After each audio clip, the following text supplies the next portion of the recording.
alafu ndani ya agano kuna ahadi ya Mungu kwenye maisha yako. Sasa ili uweze kuifikia ile ahadi, lazima uishi ndani ya agano ambalo Mungu amekupa. Sasa ile agano ndio inakusababisha uipate ahadi ambayo Mungu amekuwekea ndani ya agano. Sasa watu wengi tunaishi nje ya agano, tunaishi nje ahadi. Tunashindwa kuzifikia ahadi za Mungu ambazo Mungu ametuahidia.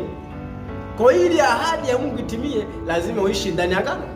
Lazima uliishi ndani ya agano. Lazima ulitunza agano. Na Mungu ni mtunza maagano. Yaani Mungu anapokupa agano analitunza agano lake.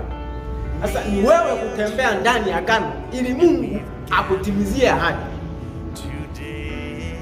Kwa tafsiri nyingine, Ibrahimu asingetembea ndani ya agano, ahadi isingetimia.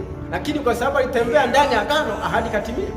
Na hata ilipofikia mkanganyiko ukatokea, ule mkanganyiko fulani akaenda nje ya agano, Mungu bado alimrudisha ndani ya agano.